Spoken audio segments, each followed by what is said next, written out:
Welcome everyone to day one of the Cyberbot Educator Workshop. This is a 3-day workshop happening on March 3rd, 5th, and 7th of 2025. For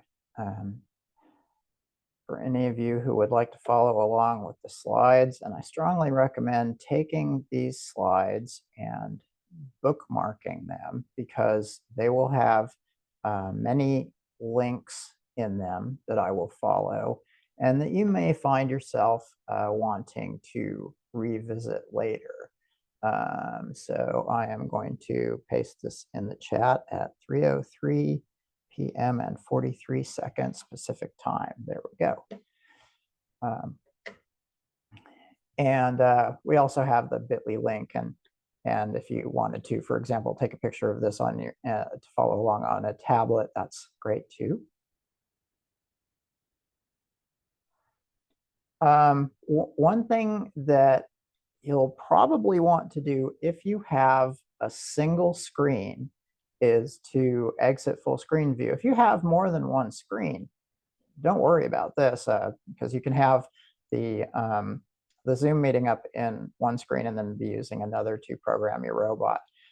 If you're doing this on one screen, you can click this view button in the upper right. You may need to move your mouse around in front of the Zoom meeting, and then the view button should appear. You can, when you click that, you can go to exit full screen, and then we'll have the microbit Python editor typically on one side of the screen, and then this might be what your Zoom meeting looks like on the other side of the screen. So arrange it for yourself comfortably so that you can watch what's happening and then also write and paste in lines of code as we go. With you today are our company VP, Ari Alvarez, and myself, Andy Lindsay. I'm an applications engineer here at Parallax. And let's talk about today and actually this week. So starting today with intros and overviews, which we are in the midst of. After that, we'll take a look at some of the homework that you did to get ready for this course, and then unpack the rest of our, or other portions of our box of robot. We won't be calibrating servo motors today because they are pre-calibrated. I will be talking about both approaches, adjustable servo motors and the pre-calibrated ones that we have. And then your assignment after we experiment with the motors and do a lot of other testing with our Cyberbot board will be to build the Cyberbot robot before we start up again on Wednesday. On Wednesday, we will start making the robot navigate first without sensors and then with the simplest of all sensors, which are sensors that detect when the robot has bumped into something, basically a limit switch.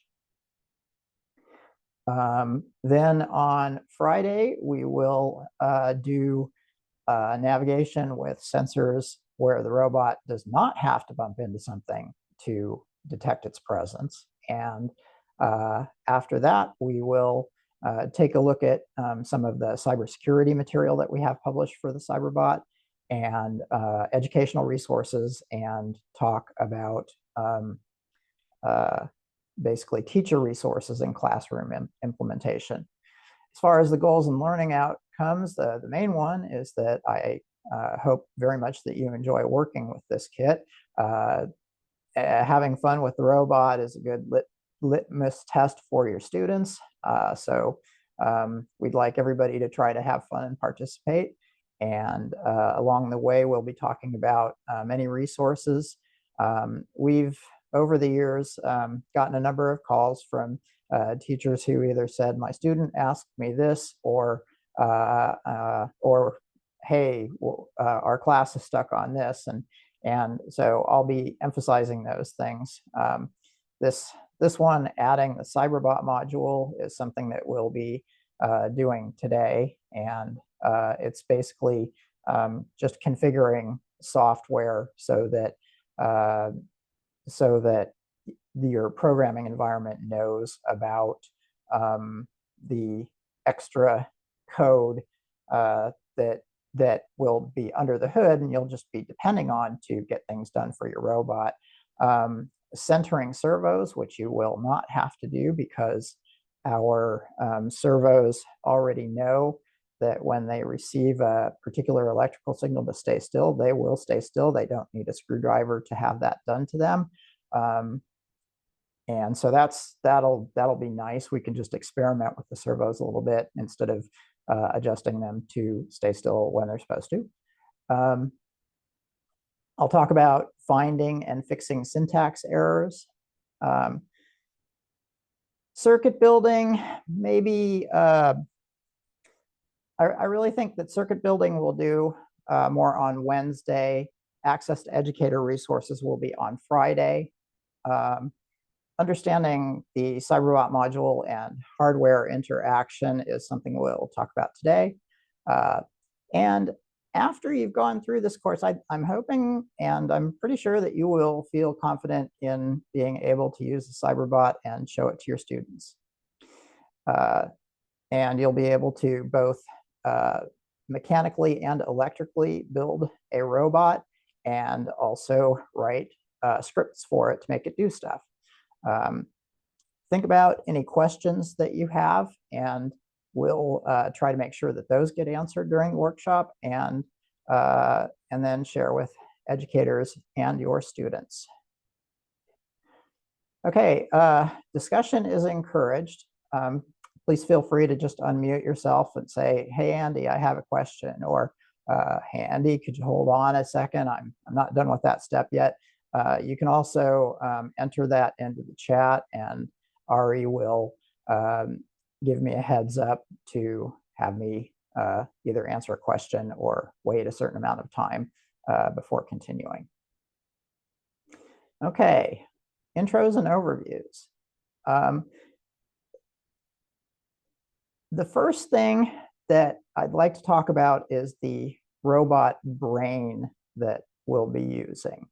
And it's the same kind of brain that is found in common devices that you see that you have in your household, like the top row, as well as student projects, student and industrial projects like the ones on the bottom row.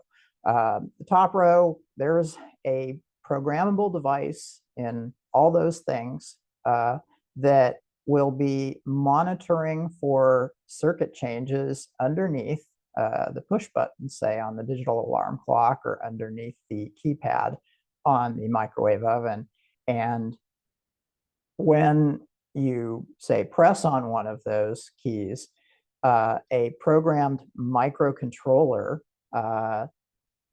inside the microwave oven that is electrically connected to those keys will detect a change in a circuit, and then it might send rapid high-low signals to a speaker, causing it to vibrate so that you can hear a beep as you press the button, and it might update the display. Depending on which button you press, it might also start the microwave emitters and the turntable and the lights inside the chamber for heating your food. So that's an example of the kind of brain that is in our Cyberbot robot. It's called a microcontroller, and it's a programmed device that's designed to monitor and control various circuits. Parallax is a microcontroller manufacturer, and we also have an educational arm that is concerned with electronics, robotics, and just in general STEM. And we are in Rocklin, California, which is just outside of Sacramento. We have around 20 employees and have been in business since 1988 and started in the educational realm in 1997. Our chief inventor is Chip Gracie, and his brother Ken Gracie is our CEO. My name is Andy Lindsay. My background is in electronics, and I have pictures of a couple of recent projects that I've worked on, the Cyberbot being one, and then a learn about electronics with the microbit being a second one. The way Parallax made its big splash in the world was with the basic stamp microcontroller. So here is our first glimpse at an actual microcontroller. It's this chip right here.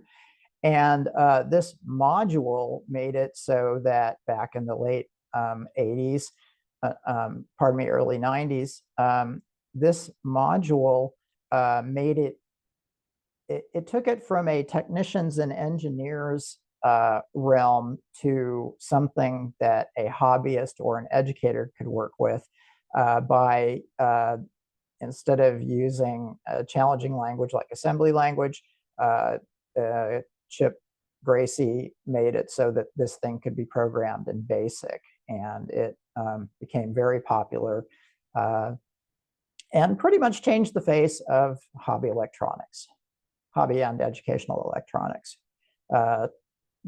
Given that there was now a programmable device that you could connect circuits to, write a simple program, and have it monitor and control those circuits. This robot, by the way, came not long afterwards. It's called the BOBot robot. BOE is short for Board of Education. And so this was very popular in its day and is actually still in production.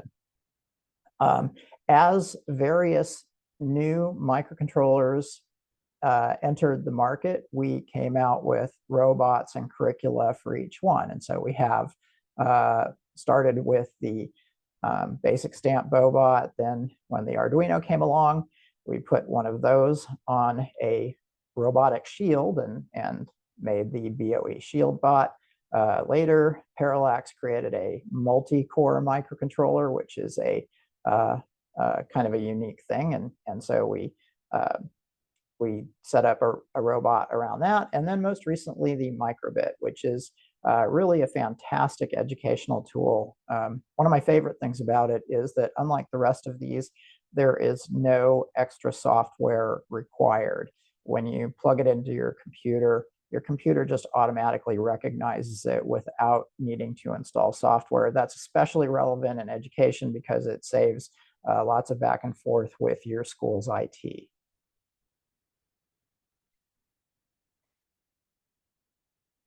This is a look at the front and back of the more recent version 2 microbit, as well as the older version 1 microbit. The microbit is kind of like, you can almost treat it like a tiny programmable cell phone. It has a lot of the features just in microcosm, because instead of hundreds of dollars for a cell phone, we're looking at a $20 module here. And it's a programmable version of that. So here is our little display. It's got a 5x5 grid of LED lights. On both sides, there are push buttons. Up above on the version 2 only, there's a touch sensor. Then there's pads down at the bottom of the microbit that can be used to make electrical connections with various circuit prototypes if that's something you want to do. And these larger pads with the holes are designed to have alligator clips attached to them. On the underside, we have the microcontroller right here. This is a speaker, which is a version 2, not version 1 thing. And then this is the thing that makes this is another microcontroller which makes the microbit look like a USB stick to the computer. So it looks like just a normal flash drive when you connect it, which is why no special software is required. And then it's programmed primarily through this USB port. It can be programmed over USB, but we don't do that with our robot. And it's a little bit more challenging. It's also got a reset button and a little plug for connecting a 2 AA battery supply. Here is the Cyberbot robot. So we take the microbit and we plug it into a board called the Cyberbot board. which is right here, and then the microbit is plugged into it. And then this is what we will be working with during these next 3 workshop sessions. Up front, I just want to let you know, because it's very important, that these are where our student resources are. Basically, our student workbooks are at learn.parallax.com, and I am pasting in a link to learn.parallax.com. And then also there are educator resources. And I just noticed that this is the student lessons for learn.parallax.com. What I'm going to do is also give you a direct link to the Cyberbot robot lessons. Looks like I made a mistake with that link. Let's see here.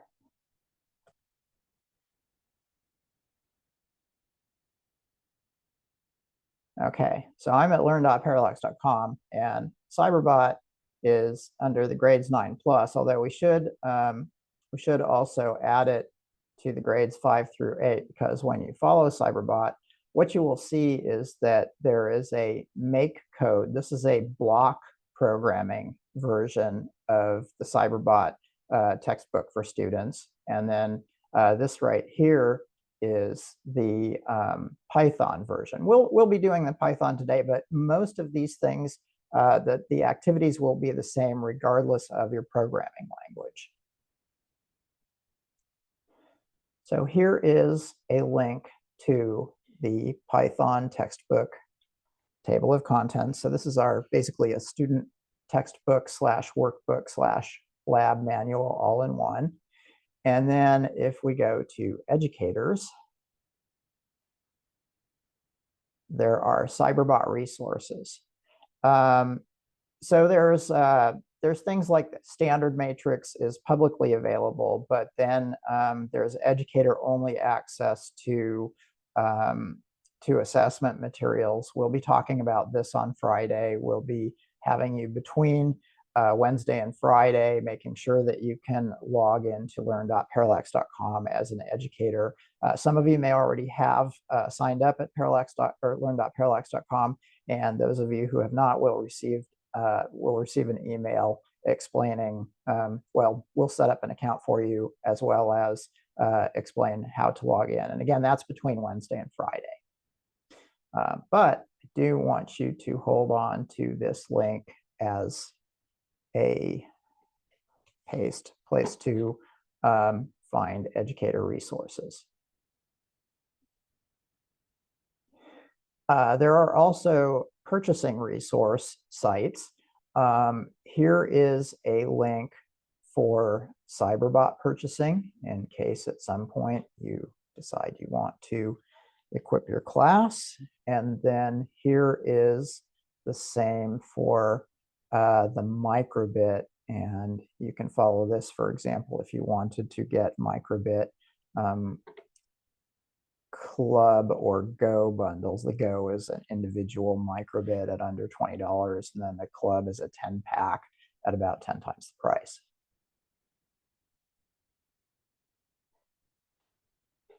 Also, an announcement about upcoming workshops. You can always find out what's on the way, and this will also include conferences that we will be at, as well as workshops that we will be conducting at various spots in the US. We also have self-paced workshops, and because of the fact that we just redid our updated our learn.parallax.com website, many of the links have changed. And so what we did was we temporarily took down our on-demand workshops, and as we've been recording workshops after the website update, we've been posting those on-demand workshops. And so here is a link to the existing on-demand workshops. Some of you may find it useful to backtrack and go to, for example, the Microbit for Beginners workshop. There I'll be talking considerably more about Python versus make code block programming languages. And then there's also lots more getting started information in this workshop. It's just a 2-hour workshop. Then there's a cybersecurity, and we'll be posting this one probably next week as the Cyberbot Robot on Demand workshop. Let's see, good, and I pasted that in there. Say the last two links were the same. Was there a different one for the on-demand? I'm not finding them. You know what? That's a really good question. Thank you for asking that. Here's how it works. I'm going to follow that link. And basically, yes, it is the same link in both slides. And the reason for that is that up at the top, we have the things that are the workshops that are coming up, the workshops and events. But then as you scroll to the bottom, you will see the on-demand workshops. And we always keep our on-demand workshops at the bottom of that current events or upcoming events page. Thanks for asking.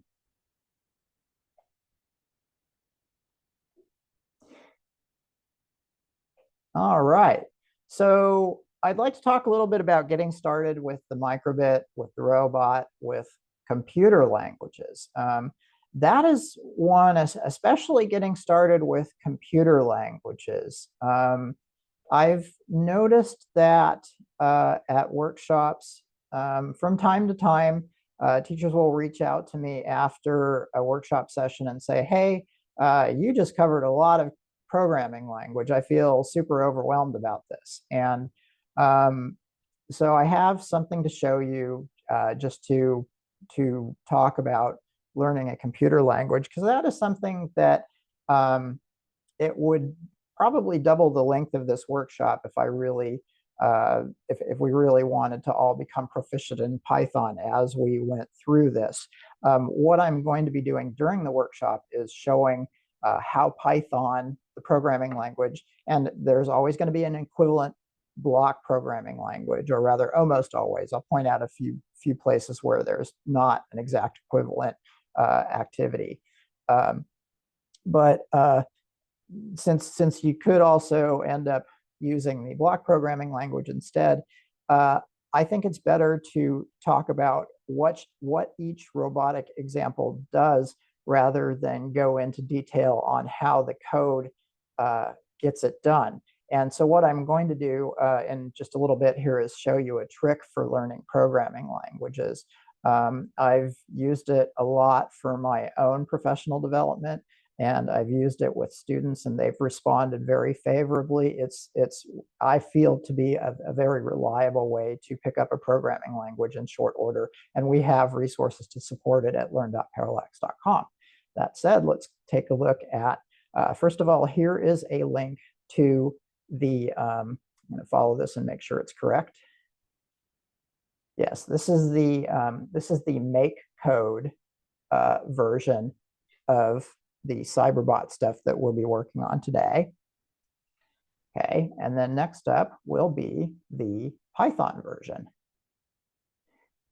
And there's a few more advanced chapters. I consider each tile here to be the chapter of a book.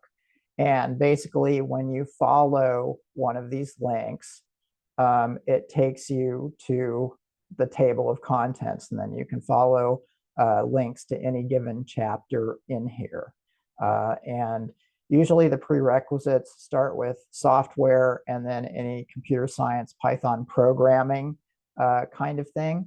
And then the main lessons are where we jump into the actual robot.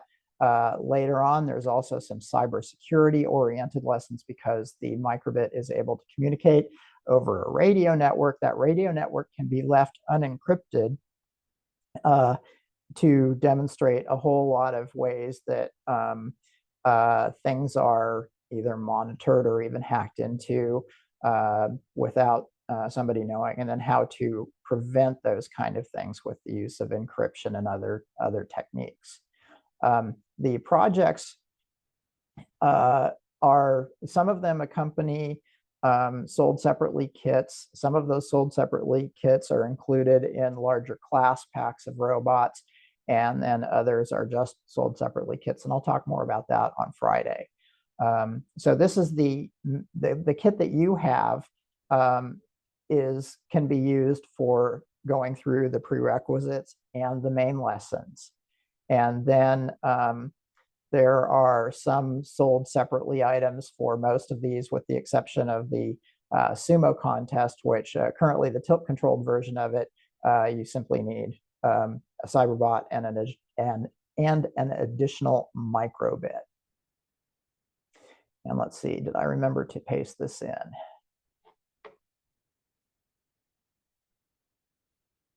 Make code. So, okay, so here is the one that we will be working on today with Python.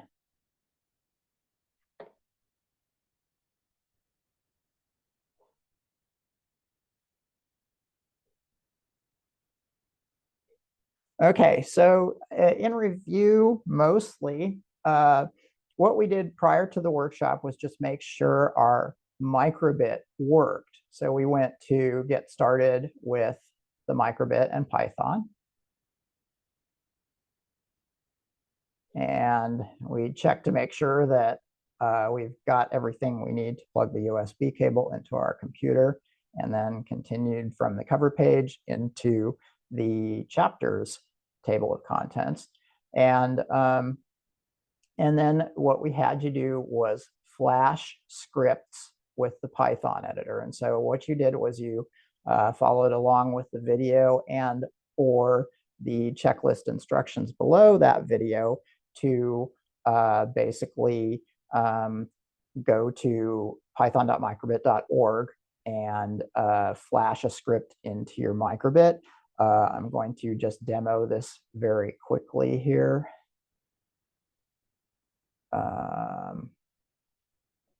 Bear with me, I'm trying to adjust the brightness of that camera.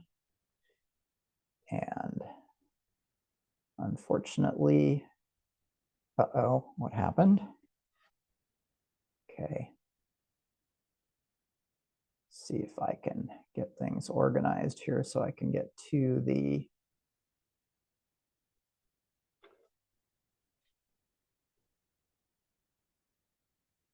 there we go.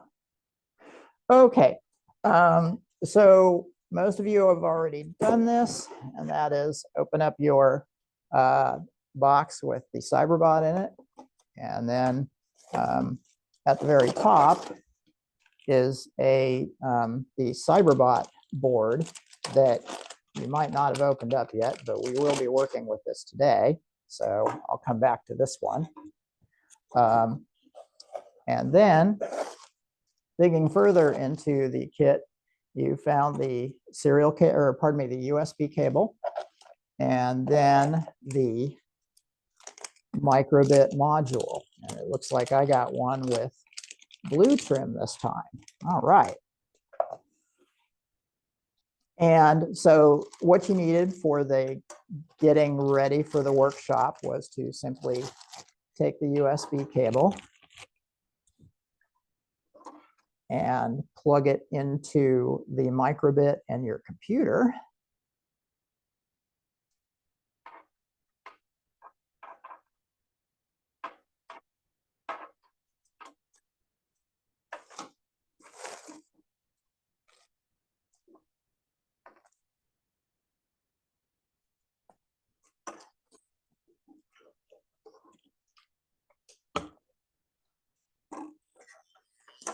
And then I think the sounds it's playing are from the 1980s Williams Electronics video game called Defender. It may be Robotron, I don't remember, but it's one of those. Anyway, so this is the script that, or this is it's running a script that is having it do various things. When you press different buttons, you get different sound effects and light effects.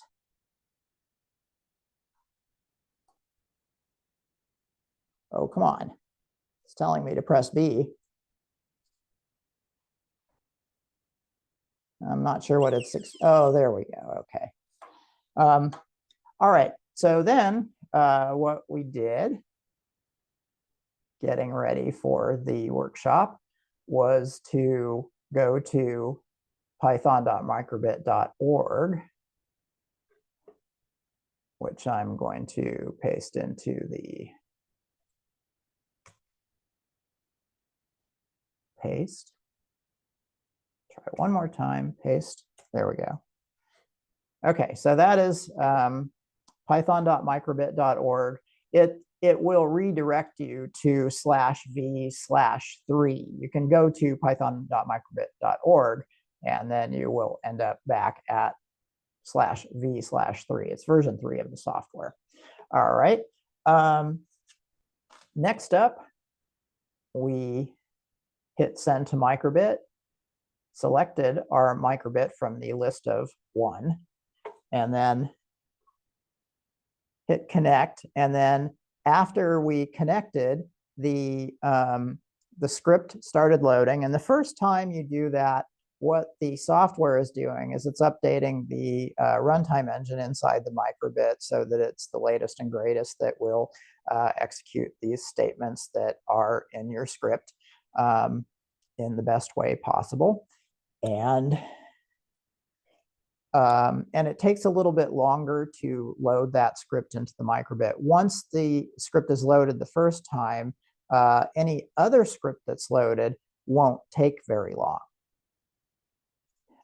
With one exception, and that is that if you switch over to the other system, the block coding system, that's at makecode.microbit.org. Don't go there, just watch. So it's makecode.microbit.org. So it'll look like this, and you can open your projects in here. And if you were to load one of these projects into the microbit, it would again take a longer time to load.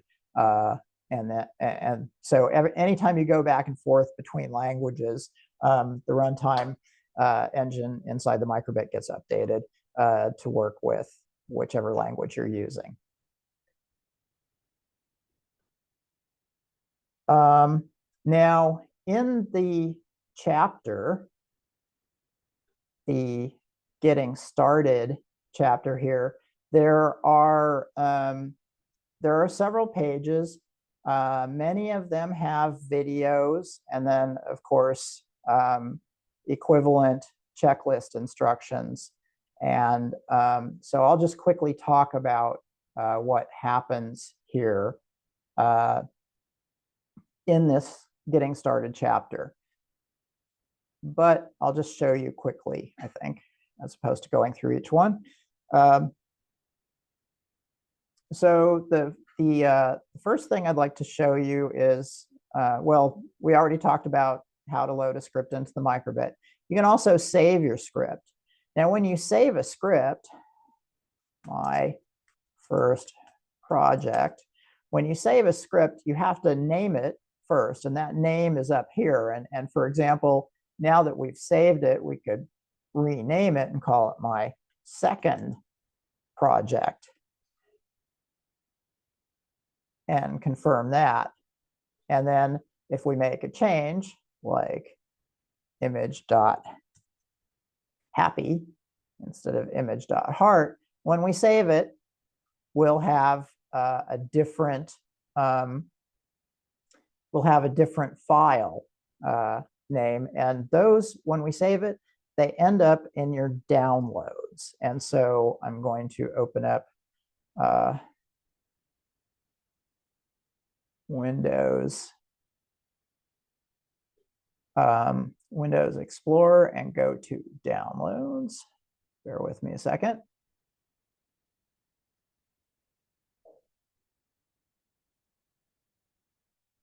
Okay, and what you'll see here is that I'm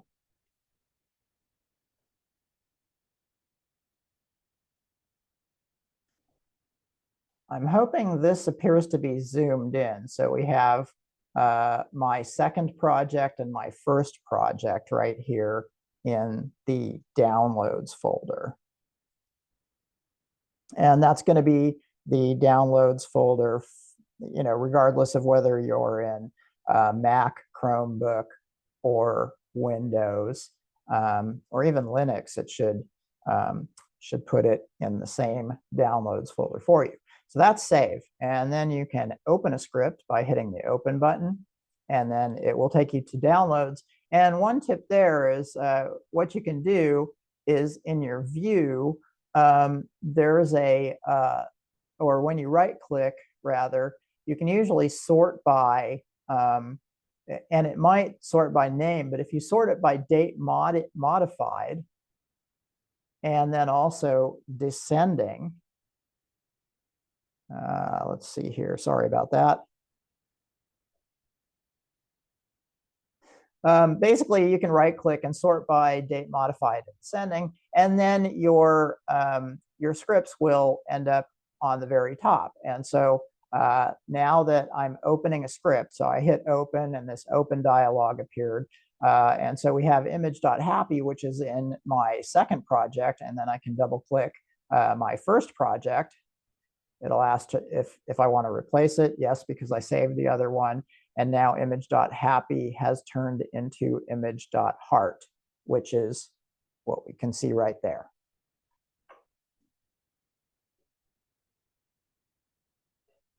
Okay, so that's a little bit about making changes. I went through everything that's on this page and then saving scripts.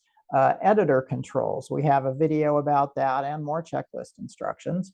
And basically, the editor controls I talked about are, there's a reference. The left side panel has a lot of features. There's 3 tabs of reference up above here, and then there's a projects tab that we'll be looking at in not too long. On the right-hand side, there's a simulator. And so you can, for example, hit the play button in the simulator to see what we expect the microbit to be doing. One thing that's kind of funny to me, though, is I'm noticing that I'm seeing a heart here and a heart here, but this script is supposed to display the heart for 1 second. There's display the heart, and then sleep 1000 should have it display for 1 second, and then it should print, print hello, display.show hello. I think this may have been a script that I had in here earlier that it remembered. So now if we simulate it, it displays the heart and then prints and then displays hello. And then likewise, if I send it to the microbit using that button in the lower left, it'll display the heart and then the hello text, repeating indefinitely. Okay, and then the very last thing is if we go back to print hello, that is the last activity in that chapter. And if we send that to the microbit, print goes to the serial monitor, which is tucked away down below here. So the serial monitor is something that you can expand and collapse by clicking show serial and hide serial. Now, lately, I've been experiencing a bug with the serial monitor where you have to go to a different tab and then come back. And then when you do that, you will see the printed text, and it's printing hello over and over again. And you can see the scroll bar along the side is getting smaller with each repetition of printing hello. This printing of messages can be really helpful in many student situations where they can't understand why their script is doing what it's doing, or if there's a bug in the script, things like that. So that is use the serial monitor. And again, it's something that has a video that shows the use of the serial monitor. Anyway, so that's that. And then moving on, now we're going to talk about learning a programming language. And so My best recommendation for anybody, especially if you have to teach a programming language that you haven't done before, is to go through the documentation for that programming language and hand enter all the examples. So I'm going to copy the cover of this chapter here. We'll all go to it.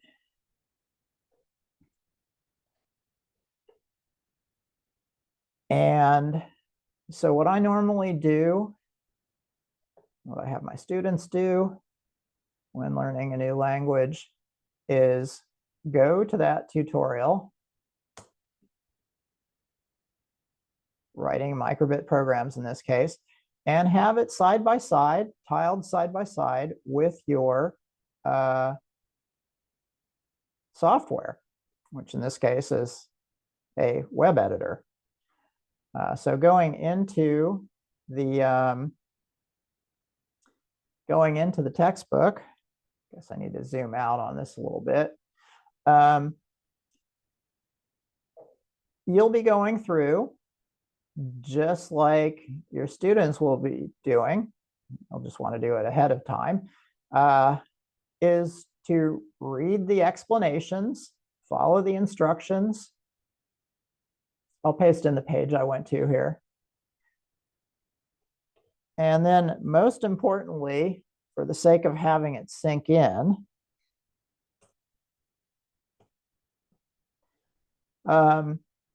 there will be example scripts. And so what you would want to do for best results is to actually yourself hand type that example script. So you'd be doing #hello, and you'll be thinking about it. You've already read like an explanation of what it's about to do. And then afterwards, there's going to be an explanation of how it works.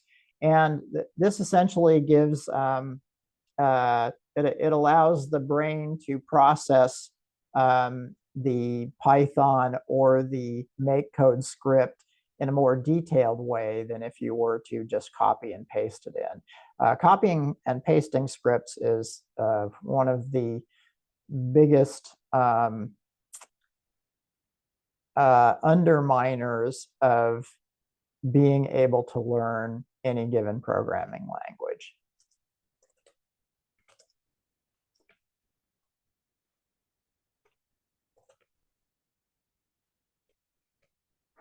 And so then we would run that script and observe what it does, which is to print hello.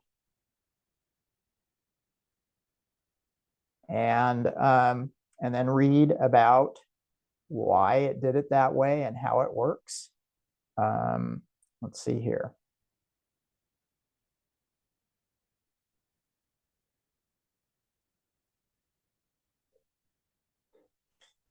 And so then read about how it works, try the modified script, and so on and so forth.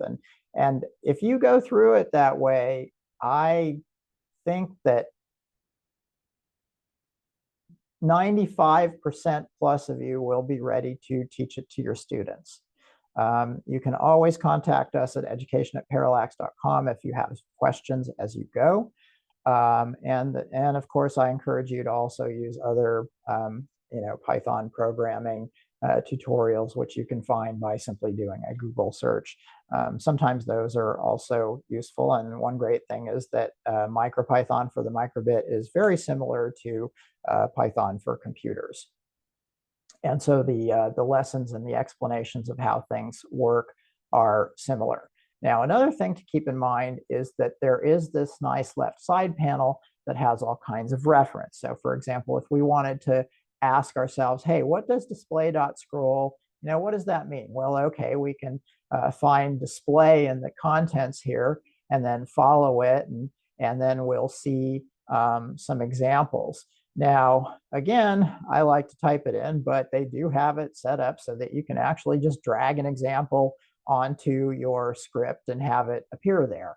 And that's kind of a double-edged sword. anyway, that is my best recommendation for learning whichever language you choose to teach the Cyberbot with. I did include an example that I kind of like to use as a quick reference. I'll go ahead and paste it in for you.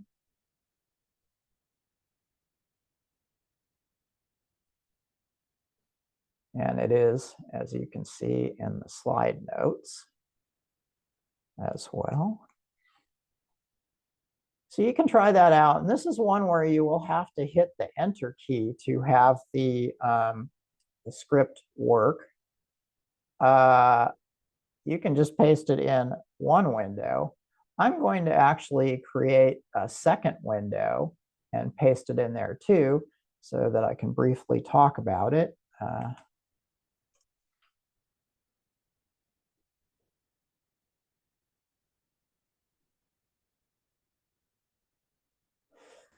So when we run this, from microbit import star, basically brings in some additional tools where there's a lot of code to get the job done, but you only have to do a little bit. For example, to delay for 2 seconds, you can type in sleep and then 2000 in parentheses. Print is native to Python, so that's not actually included in the microbit. These are called modules that are kind of plugged into your software. And we'll have a Cyberbot module that we'll plug in later that has all kinds of extra statements that you can use with the Cyberbot robot board. Input is another one that's built into Python. And when I run this, it's going to say press enter to continue. And again, if you don't see that message, what you can do is simply go to another tab to cause the editor to disappear. And then when you come back, you will see the text that it's printed. And so input is a statement that if you type something and hit enter, it'll give that text, and you can even store it in a variable by saying, my text equals input of whatever. And there's a whole chapter on that. But for right now, input is just being our gatekeeper. You have to click into the serial monitor and hit enter. And here what happened is it's showing you 2.5 and 1.414.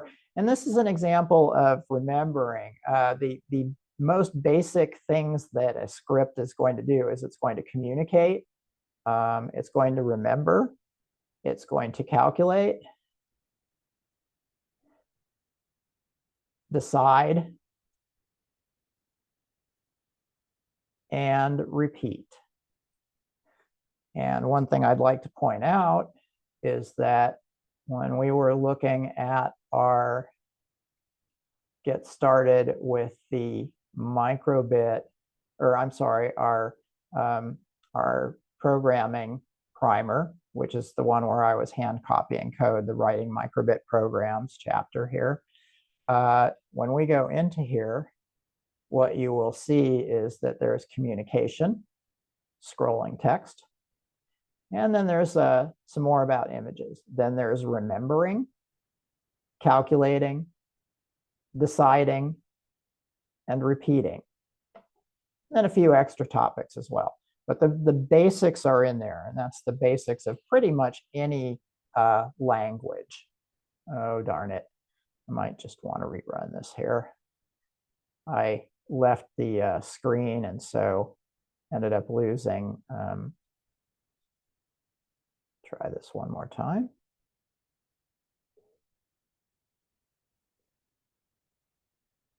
Okay, so I hit the enter key once, and it showed that we remembered. We stored some values and gave them names. So A was 2, B was 5, F was 1.414. F is short for floating point. Doesn't have to be F, but it's a convenient name, and T for text. And then, so that was storing those by naming all those values.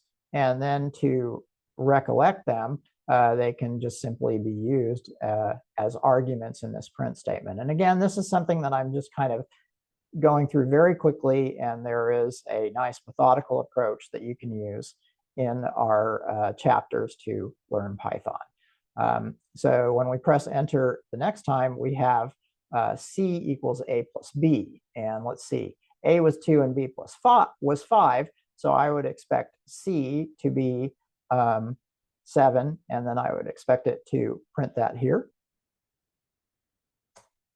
C equals 7, hooray. Decisions. Let's see, A was 2 and B was 5, and here we have if A is greater than B, it's going to print A is greater. Well, do you think that's going to happen? I don't, because I think since A is 2 and B is 5, that B is greater than A, and so it's going to print B is greater. And so this is an example of decisions. There's several different variations on decisions, but one thing to always keep in mind is that with decisions and also with repetitions, which is coming up, it will do anything that's below and indented. So if I were to add another statement here,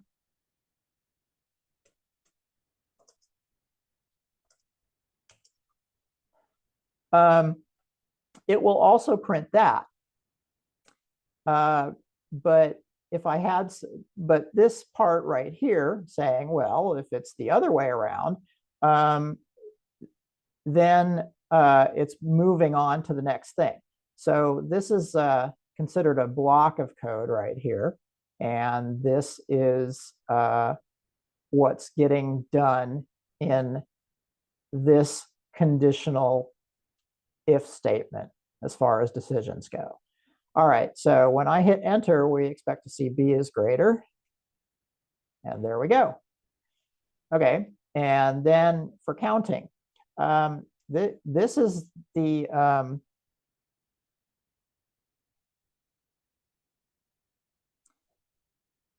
here is what a counting loop looks like in its most basic form in Python.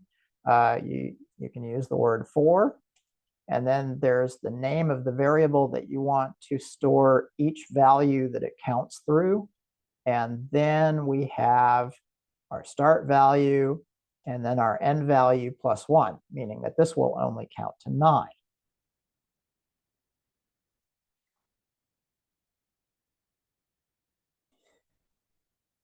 Now, after I press enter, this is a different flavor of repeating loop that is also introduced in the chapter. And this one goes indefinitely, because what happens here is when decisions are made, for example, A is greater than B, the result of this is either going to be true with a capital T or false with a capital F.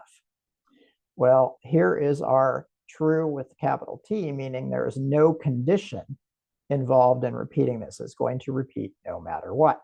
So when I hit enter the last time, we will go into our endless counting loop, where we take the value of n starting at 10, because we already counted up to 9 up above, and then we're just adding 1 to it each time through the loop.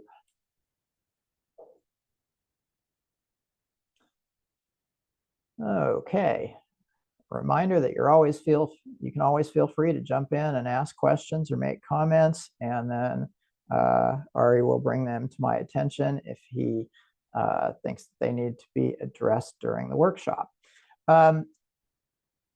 The next thing I wanted to show you is the Make It Code It site. This is a fantastic icebreaker for the microbit and students before even starting with the robot.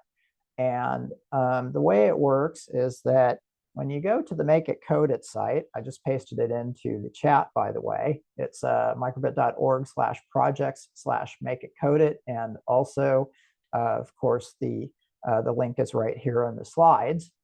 You end up at the Make It Code It site. And the Make It Code It site is something that you can do with just the microbit. And it's got scripts for all kinds of different little projects. And it starts out with communicate, in this case, displaying a heart. then it shows a beating heart. Well, that's a loop, a repeating activity. Then we have the emotion badge, where if you press the A button, you get a smile, and if you press the B button, you get a frown.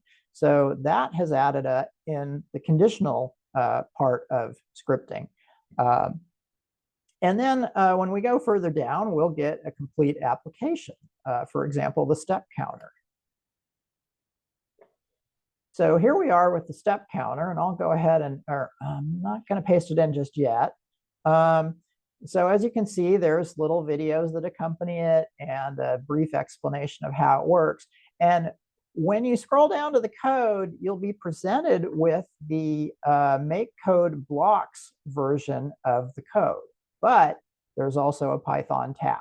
So you can do either version of the code right here. And so I'll take this and just paste it into the editor for you. Now, this open in Python button is a double-edged sword, because if you have a bunch of, it'll open in a new tab, which can be a little bit problematic, especially if you're using the serial monitor, because when it's printing stuff, other tabs with the microbit Python editor cannot do their job. I sure hope this copies. Let's see if it does. Paste. Yes, it does. Oh, but it pasted with numbers. Bear with me a second. I'm going to try copying this and maybe pasting it into an editor. Okay, so there's no numbers there. Bear with me a second. That first one I pasted had the line numbers for some reason, but they are not there now. Okay, so let's try this out.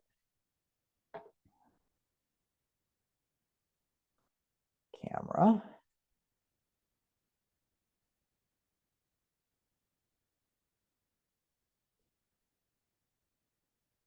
So when I hit send to microbit this time, nothing appears to happen initially, but this is a step counter.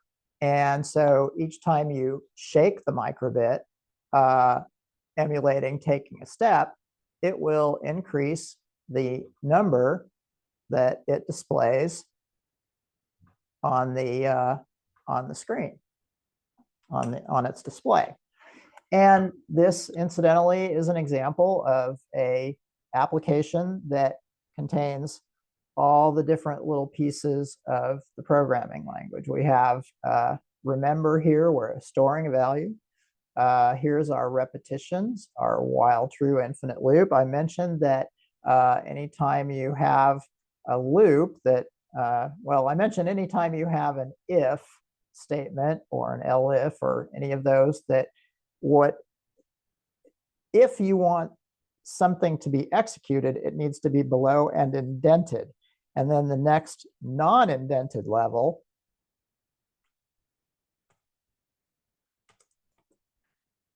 would be, in this case, executed every time. And we don't want to do that, actually, because it would fill up our serial monitor down here with too much information.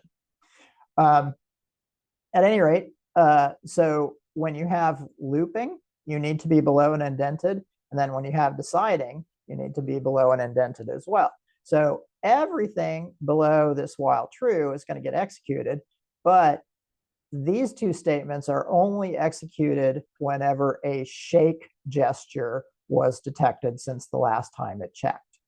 So that's why every time I shaked it, it added 1 to the count and then showed that on its display.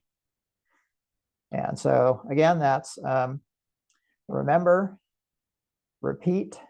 So remember, repeat, decide, calculate, communicate. And with that, what I'd like to do, it's going to be 3 minutes past the hour. I would like to resume this at 8 minutes past the hour, so we can take a nice 5-minute break. And Ari, if we could pause the recording for that. Okay. All right, welcome back everyone from the break. Let's resume with building and testing our Cyberbot. So we'll focus on testing during the rest of this workshop. And then between this session and Wednesday, we'll have you build your Cyberbot. So the slides that I'm going to be going through are an excerpt from Build Your Cyberbot, mainly. And there are a few extras here that you can use when guiding your students through it as well. And so starting out here, we have Meet the Cyber. Well, let me just go to the chapter first. So here is the chapter, and then the cover page of the chapter, and then here is the contents. And so we start out by getting familiar with the Cyberbot board, and then we connect the microbit to the Cyberbot board, and then we test the servos, and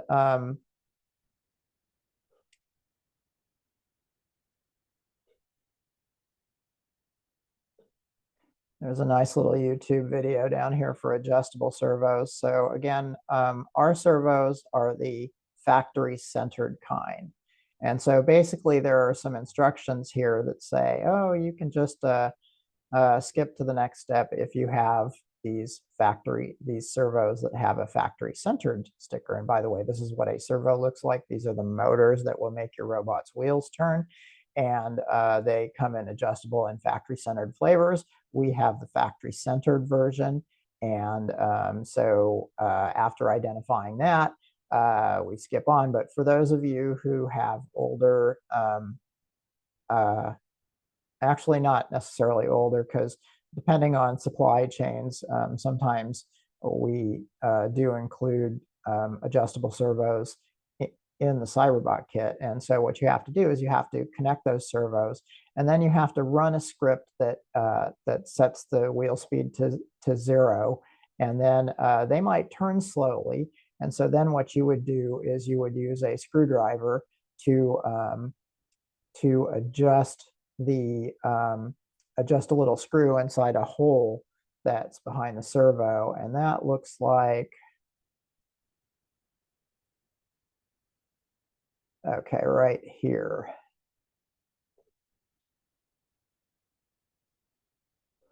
So the servo is turning slowly, and so they're using a screwdriver to adjust the servo until it stays still.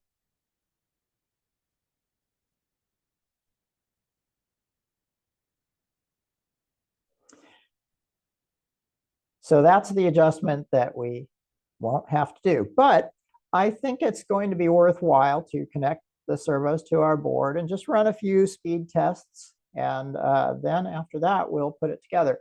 There's a few things to learn along the way as we run those few speed tests.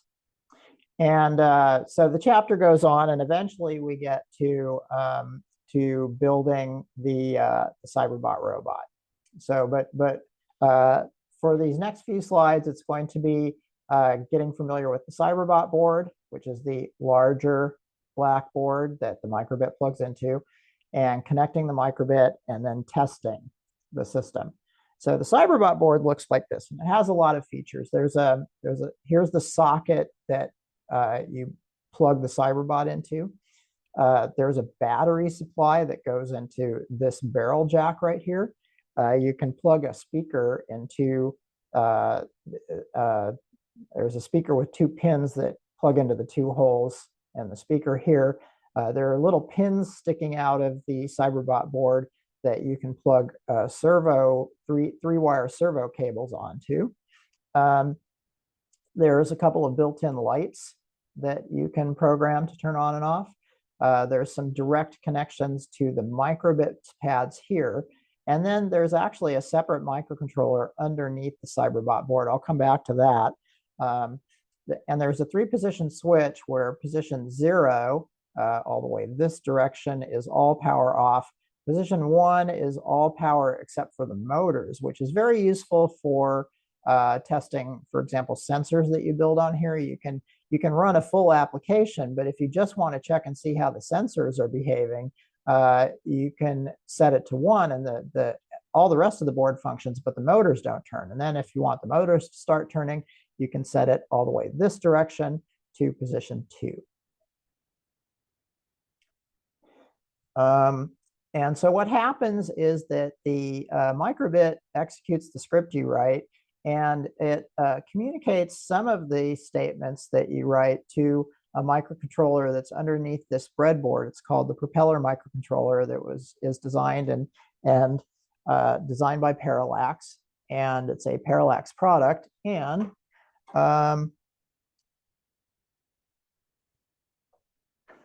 so here we have the Cyberbot board.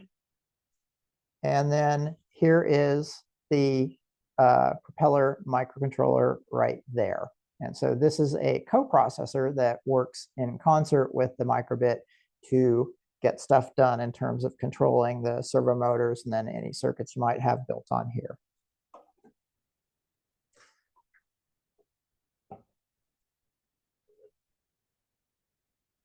And so what we're going to do, this is what it'll look like when we're done, is we're going to have the microbit plugged into the Cyberbot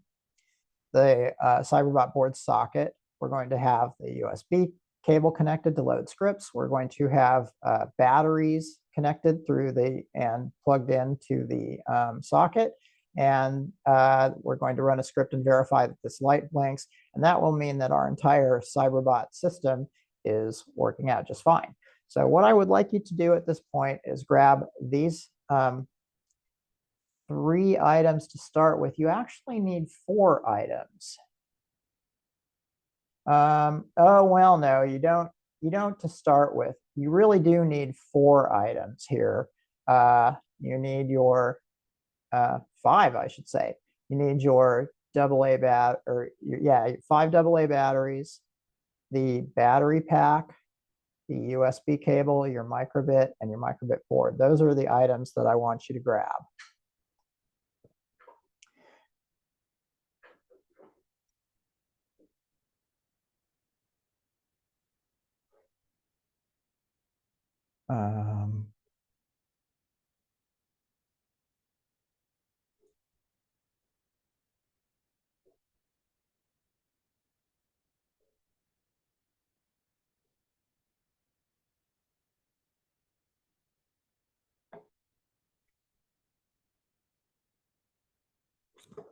Okay, so here's batteries, Cyberbot board, microbit cable.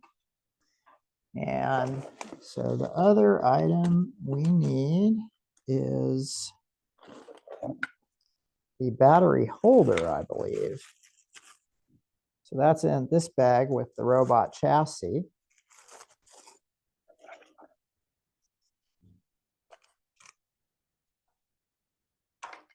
And while you're at it, there's 2 servos here too. You'll need those soon enough anyway, but not required immediately, the servos. So these are the items I'd like you to grab.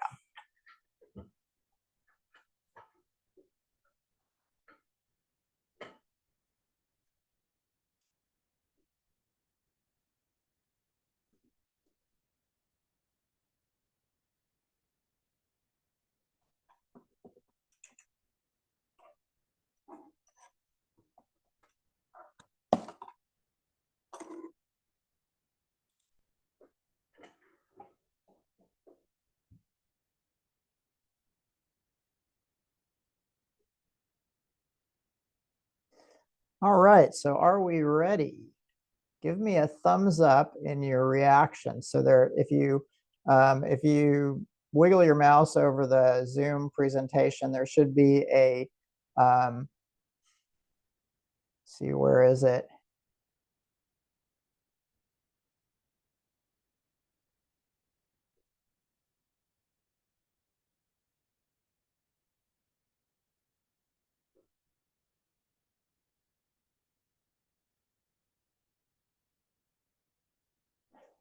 I guess I don't have a reactions option. Ari, is there a reactions button that you see under yours? Yeah, I have it in between the chat and the share. Thank you. Yeah, as a presenter, I can't see mine. So yeah, give me a thumbs up using the reaction buttons between, there's 1. Okay, very good. 2,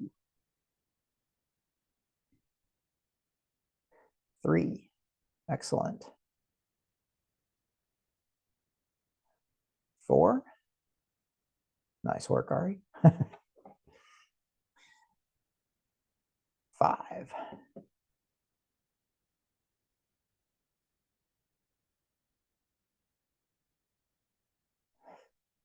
Please give me a shout out if you need more time. Okay, so the first thing that we're going to do is we're going to plug the microbit. We'll temporarily unplug it from the USB and we'll plug it into the Cyberbot board.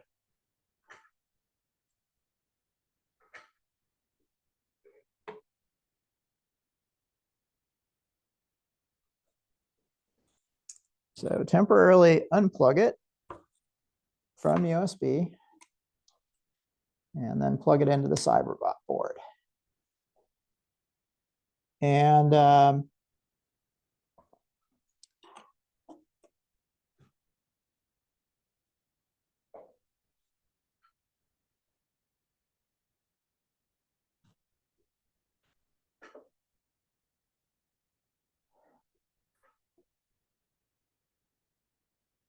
okay. Then what's next?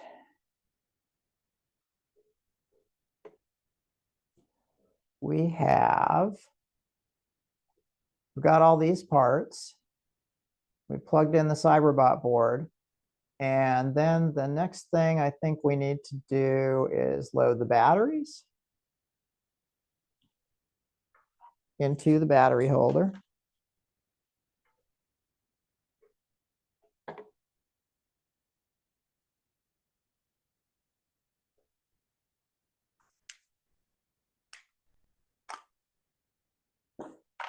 You want to make sure your switch is set to 0.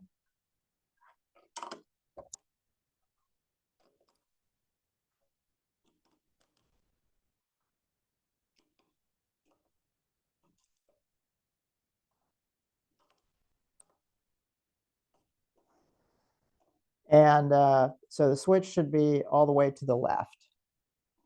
And then go ahead and plug in your batteries and plug your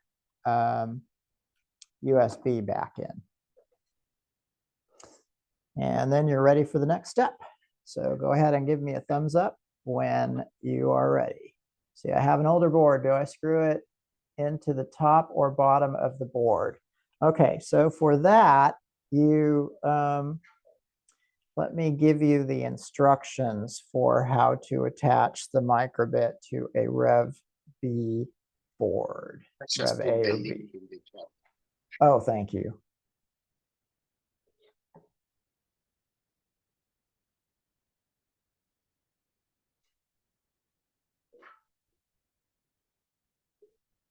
Okay, 1, 2.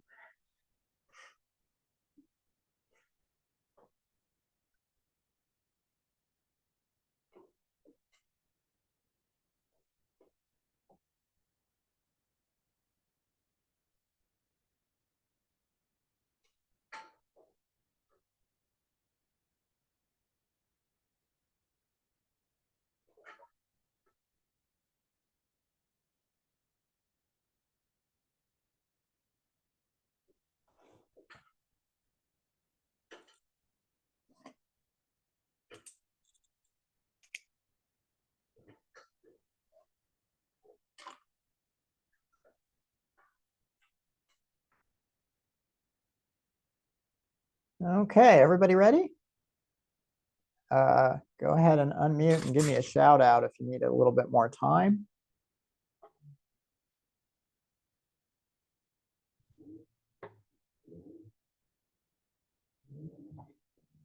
So here is a picture of the setup when it's ready. And then what we'll do is we'll set the power switch to 1 and just make sure that the green light comes on.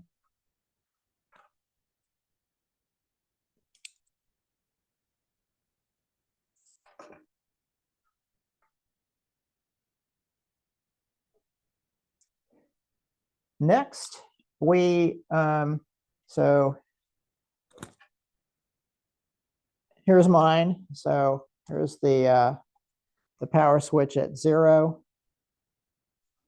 And then at 1 in the middle with the green light on. And you could do it with both all the way to the right, both lights on. But again, that will power motors that are connected to these posts right here. And then 1 will have everything except for motor power enabled.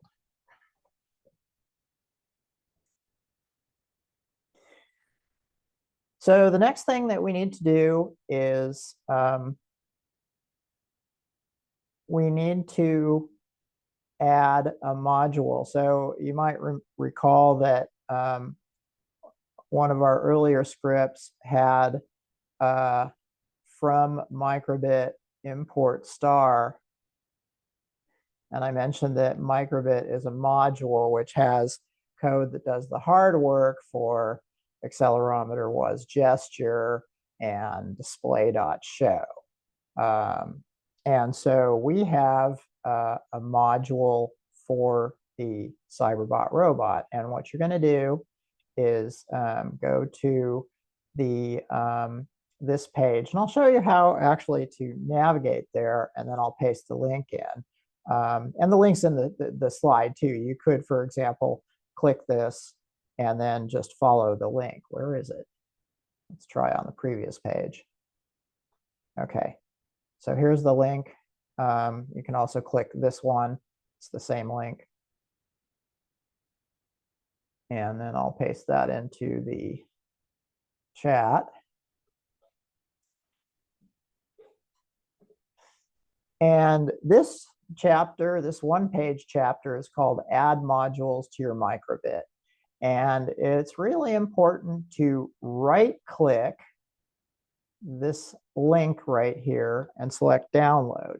This is a shortcut because this is basically a project, a script that already has the module added to it. And it's kind of cool because if you do a save as, the module will stay attached to the script. And so you can change it, do a save as, open it later, and you'll get your Cyberbot module, your script with a Cyberbot module added back. Now, there are other modules like for ultrasonic distance sensors and line sensors. And for that, there's more information, adding a module to your file system. And there's a video about it and a link where you can go to get all the extra modules for your that can be used with your Cyberbot. And then after unzipping it, you can follow the instructions to add the module. But for this and for most of the main chapters, most if not all of the main chapters, all you need to do is grab one project that already has it added. So what you'll do is you'll right-click and you'll select Save Link As. And then, of course, save it to your downloads, and then you'll be able to open it straight out of the editor. So let me give you a link to this page, and then you'll want to go there. And again, this Cyberbot template with Blink, you're going to right-click it and select Save Link As. Okay, so there's the page to go to, and remember to when you get to that page, right-click Cyberbot template with Blink and select Save Link As.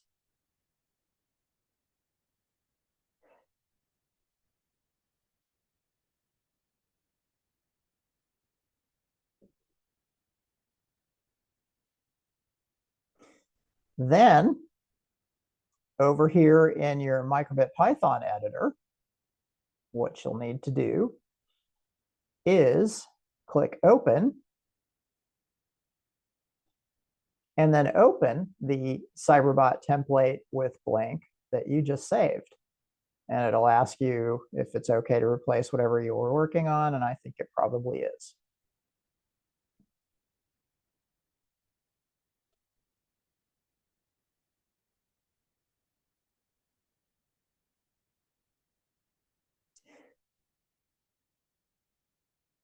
And when you run it, there are a couple of lights in the lower right corner of your Cyberbot board. And so when you hit send to microbit, you'll want to verify that that one of the lights in the lower right of the Cyberbot board blinks. It's a small amber light right next to the lower right corner. There's a red light that sometimes blinks in the upper right corner, and that tells you about low batteries. So we're looking for the amber light in the lower right corner. And please give me a thumbs up when you've got all that running. Also, feel free to jump in and ask me to repeat a step if you didn't catch it or if it's not working the way I showed.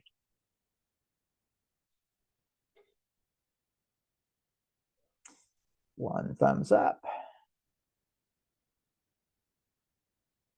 Do all those awesome rockets going across your face mean it worked? That was a pretty cool effect. I don't know where it came from. Let's see, 3 thumbs up. Sorry, I was just playing around with it. On the bottom That's, of mine, it says react, and it gives me 2 rows. One with send with effect, and I didn't realize I hit that the first time with thumbs up. And then it gave me oh, the okay. chip, and I said, might as well lighten up the group a little bit today. Yeah, well, that was pretty awesome. I didn't know that existed. That's great. Okay. This test basically is one you can use to verify that everything is properly connected, because there are several things you need to have this work. One is that all your batteries need to be in there the proper way. The battery pack needs to be plugged into the Cyberbot board. To get the script in, you need the USB cable, but you can unplug it because the batteries are all you need to keep the script running. Though we're going to leave it plugged in for now. And it also verifies that the microbit is properly connected to the Cyberbot board and that you have your power, your 3-position power switch switched on. So once all of that is done and you get your amber light blinking, then we know that your whole system is all set, and then we can turn off power and connect the servos.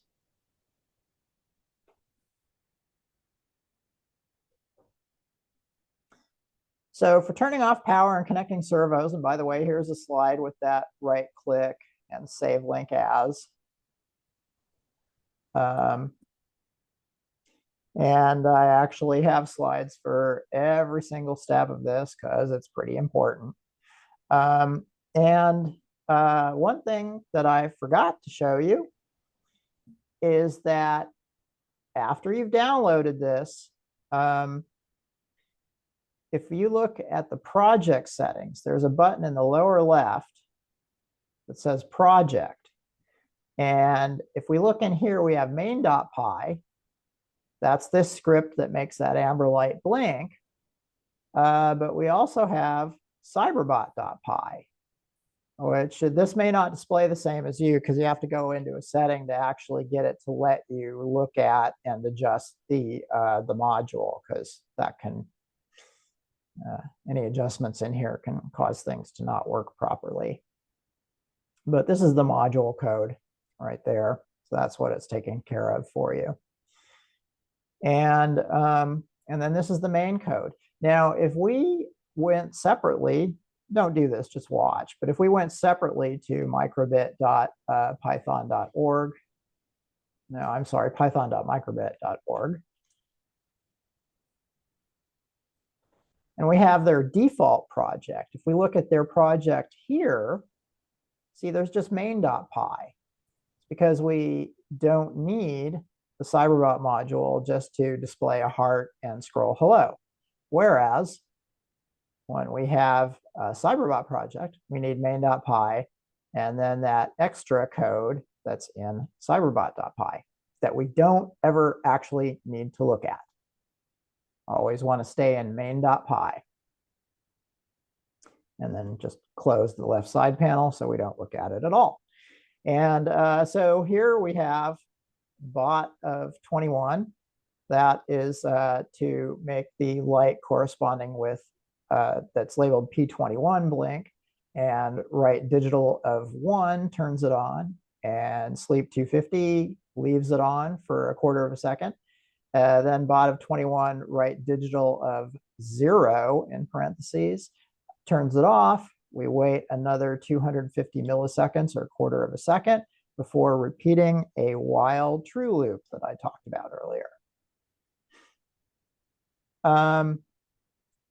How do you know about this stuff? Because, for example, we have reference for the microbit things right in the side panel, but where do we go to find the reference for these things?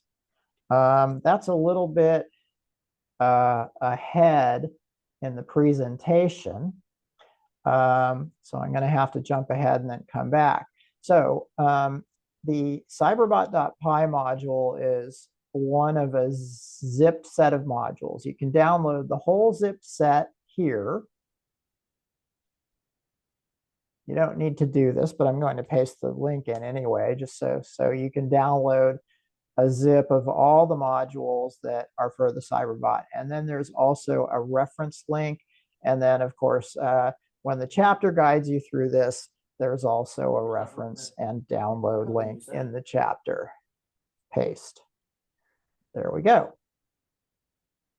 Okay, so coming back to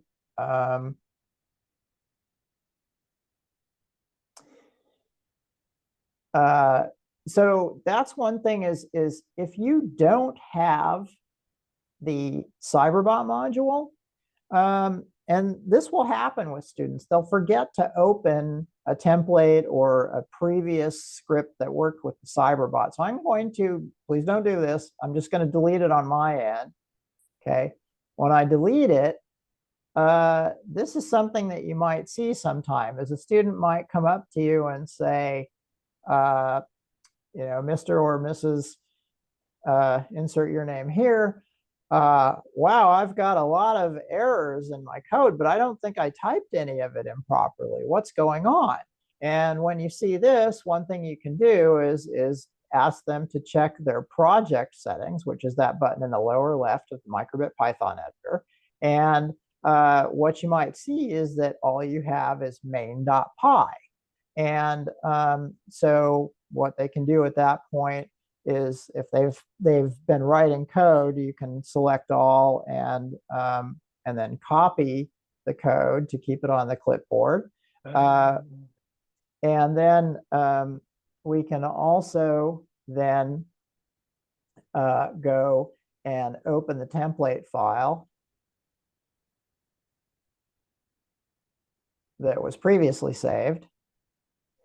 And then notice that all the errors go away. And even if I paste over what I had, still no errors. And that's because if we hit the project settings, we'll now see cyberbot.py in there. So that's really important. Hope I drove it home well enough. And then, of course, we have the P21 light blinking, meaning that we've got it all connected properly. Now, for connecting the servos, what we want to do is set the power to 0.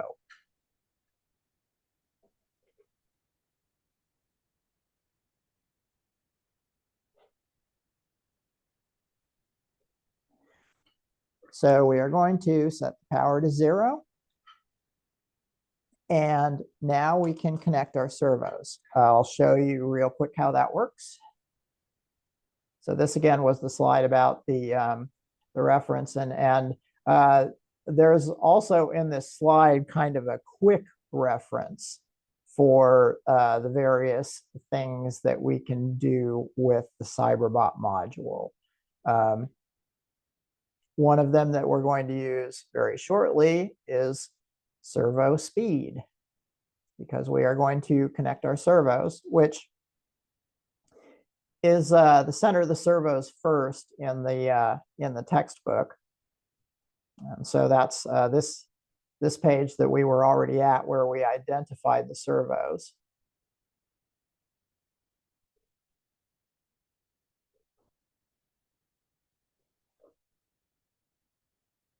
And so what we're going to do is we're going to grab the servos and the robot wheels out of our kit, and then we're going to connect them to the board and then turn power back on and run a different script that's going to make the servos turn at certain speeds. So the parts look like this. So we want to have everything that we've worked on up till now, plus the 2 servo motors in the box, and then the 2 wheels.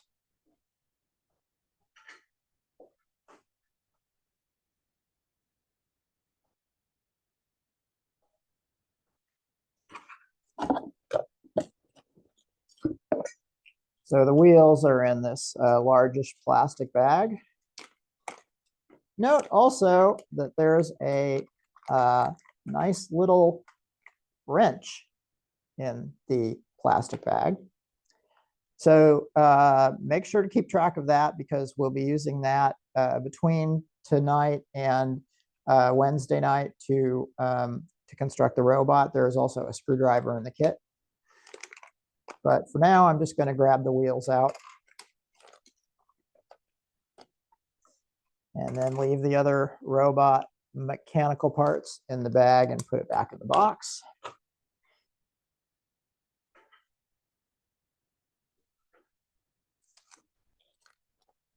And we can go ahead and unbag each servo.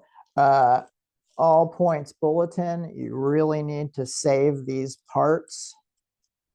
We won't be using this small round extension called a horn, but you will absolutely need at least one of these screws for each servo. So please do not throw these out. Make sure you can get back to them. There's the 2 screws and the small round servo horn. And I just tossed that bag back in the box, because again, you will need those screws later in order to attach your wheels to your servos, but only after you've put together the, only after you've mounted them on the robot chassis. We don't need that right now while we're just testing out our servo motors.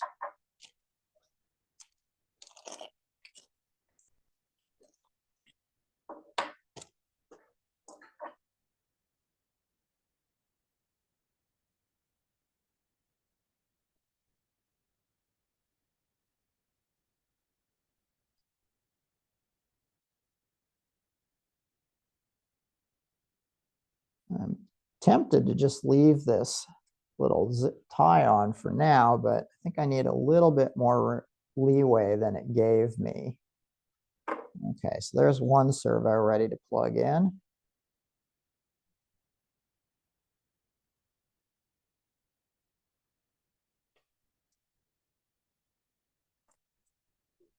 And then we've got another servo right there. And once you're ready to plug in your servos, here's a nice little close-up of how to connect them. So these are excerpts from the book about saving the Phillips screw. And there's also another shape of horn you might see, which is this 4-pointed star. And again, saving the screws after removing that 4-pointed star would be an important thing if you have the adjustable servos. Setting the power switch to 0 before you ever make changes in servos. And again, these are all covered in the textbook. I'm just kind of going through it quickly with it being a 6-hour workshop. All right, so here's a close-up of how to connect the servos. Note that we're going to be pushing plugs with sockets down over those pins that are sticking up out of the board.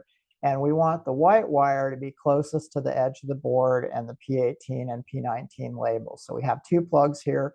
Both white wires are closest to both P18 and 19 labels. That means that down at the bottom, the plug wires are black, and they're closest to the rest of the board, red in the middle. Make sure to properly line the sockets up with the pins before you push the plug down onto the 3-pin header. So I'll demo that real quick. See if we can get a nice close-up here.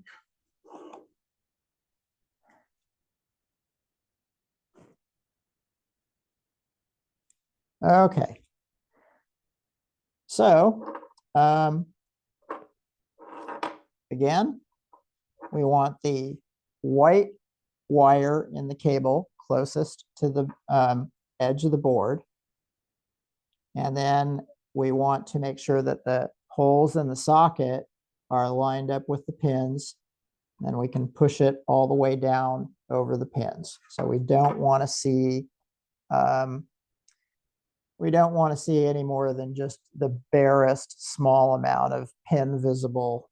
You want it pushed all the way down onto the 3-pin header. And then rinse and repeat for the second servo. And these are going to be, you want to make sure that these are plugged onto the pins that are labeled P18 and P19. So not the P16 and P17 pins. We want to do it onto the P18 and P19 pins.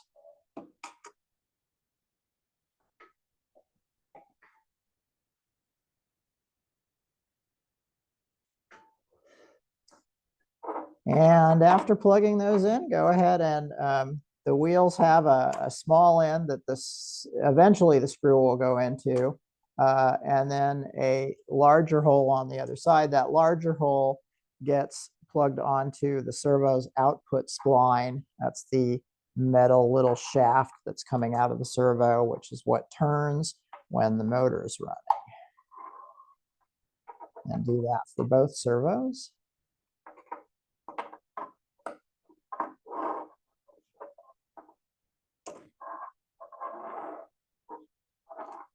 And then be careful, try to get the cables away from the wheels so that the wheel doesn't grab the cable and start winding the cable onto itself. That won't be a problem once you've got your bot put together, but here it's something to think about. And then I like to arrange the P18 servo on the left, since it will eventually be the left wheel. So the servo with the cable that's connected to P18, which happens to be the left of the two 3-pin headers, will be on the left, and then the P19 servo can be on the right.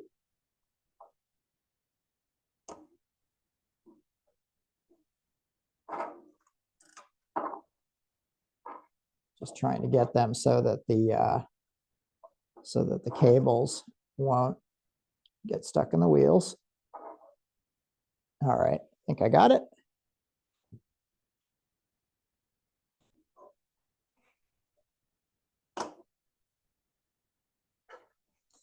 Okay, everybody's ready. Let's try a script that will. So here's the picture of what it should look like when we're done. I include a reminder of this for the students, counterclockwise versus clockwise. And what we're going to do is use bot of 18 dot servo underscore speed of 75, which is 75 1/15 of full speed.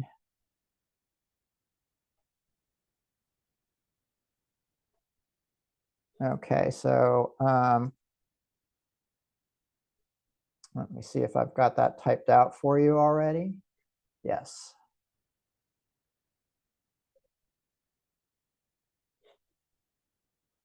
Okay, so that's coming through on your chat.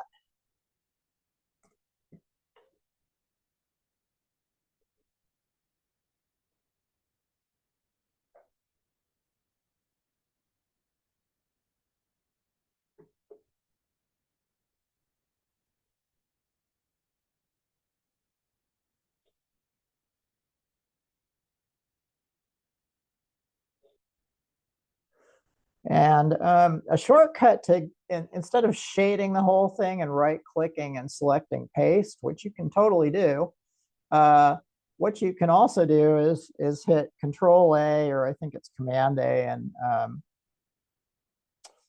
in Mac, but Control A in Windows and Chromebook, and then Control V as in Victor to paste your script over whatever was there. And then when you send to microbit, you can actually do that with the power off. The microbit is being powered by the USB cable right here. So it's still able to receive the program, but it's not going to run until we turn power on. And I've been saying over and over again that when you set the 3-position switch to position 2, that's what will cause the motors to turn. And so we only have code for one motor to turn. And so when I set the 3-position switch to position 2, note that we have the left motor, the one connected to the P18 servo, turning, and it's turning counterclockwise. I'm going to slow this down so that hopefully it's visible. This is this servo speed. Like if I wanted to do 115, that would be pretty much top speed counterclockwise. If I slow it down to say 30, that should just kind of creep along in the counterclockwise direction. There we go. So hopefully that's visible on Zoom. And we can use -30 and have it creep along in the clockwise direction.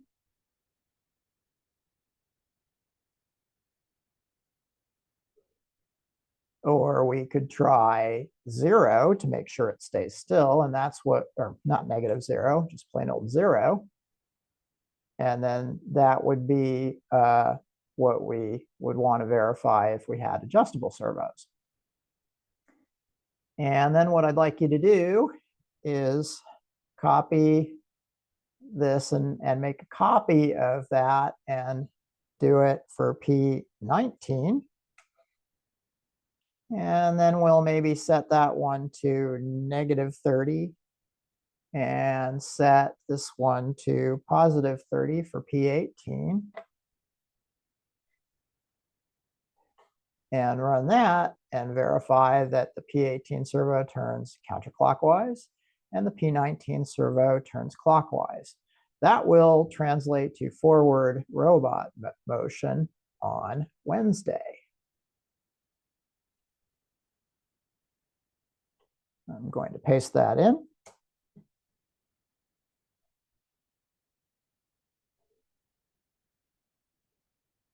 So that should be that should have appeared in your chat. So you can go ahead and paste that in and verify that your motors are turning in opposite directions fairly slowly. And that is the final hands-on thing that we need to do today, though I do encourage you to try different speeds. For example, I'll wind up our left servo, the servo on the left, to top speed counterclockwise with 115. And when I send that to the microbit, you'll see that the P19 servo is still turning slowly clockwise, and probably over Zoom, it's not going to be visible that I mean, you'll see a blur. The servo is turning at top speed, which is roughly 60 RPMs plus or minus in the counterclockwise direction. And then if you say, 85, it'll turn a little slower or a little less fast. But it's still pretty fast. And then by the time we get down to 30, then it's pretty slow and should be visible over Zoom.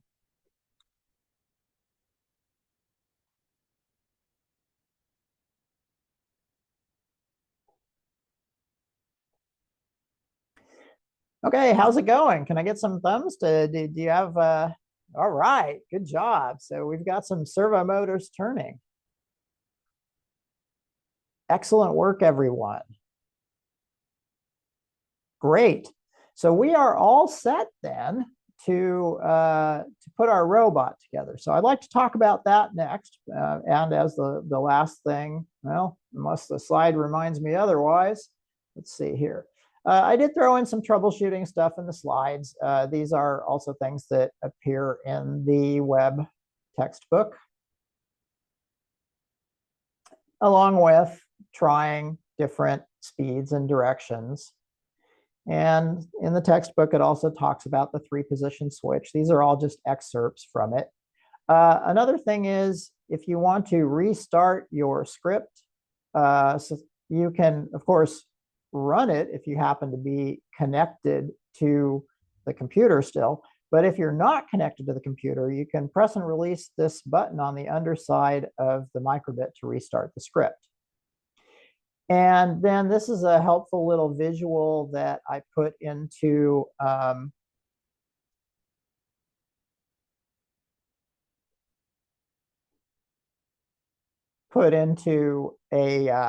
this is part of the navigation chapter that we'll be looking at.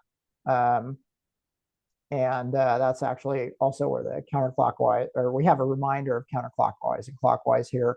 But this is a little thing that will help understand speed and direction, along with running some tests at various speed arguments, and then actually seeing a graph of how the speed response looks to the various numbers used in those arguments. And it even goes on to explain how the electrical signaling works, but I'll come back around to that on Wednesday. And so with that, we are all set. And what you'll be doing for homework is building the Cyberbot robot. So you'll be doing the assembly, which is going to start here. Let's see here. Having trouble seeing which page this is on. Build the chassis. So we're right here. So you're going to be going through. I'll paste this in, and I'll also be emailing this as homework. So you're going to be going through and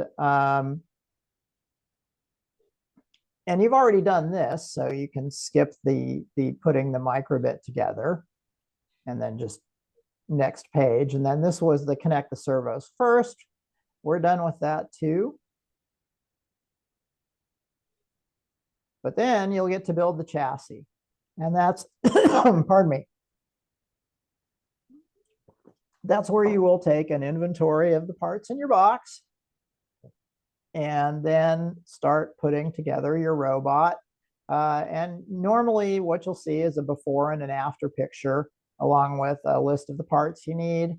And keep in mind that on the previous page here, you can use this as a reference to see what the part looks like that's called out in the part list. And so you'll go through and follow along to do the before after pictures. Removing servo horns, we won't need to do that because the servo horn, that little circular part, is already off the servo. But you will need to grab the servos, take the wheels off temporarily, and then grab some 3/8" screws and some nuts and follow these instructions. And when you're done, and by the way, this has you use the little box wrench, and it's nice to use the nylon lock nut version of the nut that is in the bag of parts. And so you can then use the 3/8" screws and lock nuts and the screwdriver and little wrench that's included in the kit to attach the servos. And then you'll be taking the batteries out and installing the battery pack, and then using the nylon nuts to attach the battery pack. If you find that you have trouble fitting the battery pack in, you may need to back up and loosen the nuts on the servos that hold the servos and just give them a nudge to the front of the chassis. I also recommend having the output shaft closer to the middle of the robot. You could turn the servo around and have the drive shaft closer to the front, but the performance I think you'll be much happier with if you have it towards the center of the robot. And so you'll just go ahead and follow along with these instructions here, finally attaching the wheels. And then last but not least, putting the Cyberbot board onto the robot. Make sure that this white breadboard, this electrical prototyping area, is over the front wheels. There's a little ball that's in the back. That's a tail ball it's a tail dragging robot. Tuck your servo cables away nicely. And then you'll have a fully ready to go Cyberbot, which will look like this. And have that ready for Thursday. Be careful when you plug the cables back in. There's some instructions about checking to make sure that the P18 cable goes to this wheel on the left here, and that the P19 cable goes to this servo that's attached to the wheel on the right of the robot. And we'll double check that on Wednesday. So that is it. Oh, actually, no, there is one more thing. So this is, again, you want to do the center mount version where the drive shafts or axle, so to speak, is closer to the center of the bot. Very important, when you're done, unplug power. And so let's go through the powering down process. Okay, so first of all, we want to take that 3-position switch and turn it all the way to the left so that the 2 lights turn off. Then unplug your battery pack 2. And then this also is supplying power, so we'll want to disconnect that as well. And so now you've got this, and you'll be using the other mechanical parts in your kit, such as all of these parts. There's a bunch of screws and nuts and whatnot in this clear plastic bag, along with the tail ball, the wrench, some little O-rings that go around the outside of the wheels, and the chassis in here too. And remember, you've got these little screws in this bag that came with the servo. You'll be using those to attach the wheels to the servos after you've constructed the robot. And then there's also a bag of electrical and electronic parts, but we will start using those on Wednesday. You don't need to open this bag today, but it would be good to have a little tray to bring with you to dump out these electrical/electronic parts into for sorting on Wednesday. Okay, so that's it. We'll look forward to, so here are the links that you'll be doing in this slide. So I'll probably reference this slide, but for the most part, I think you'll be fine going through that chapter. Anyway, I'll send you a link to this slide, probably all these links in the email to have you put together the robot. We'll reconvene at 3 p.m. Monday. And one last thing, that is the same link that you used to get in today will be the link you'll use to get into the meeting on Wednesday and Friday. Okay, well, great. Thanks for coming, everyone. We'll stick around for any questions, answers, and comments otherwise. And for those of you who are just on your way after this, have a great rest of your afternoon or evening. And we'll look forward to seeing you again on Wednesday. And then for anybody who wants to hang out, we can answer questions and take comments, etc. After the recording is stopped. So see you Wednesday.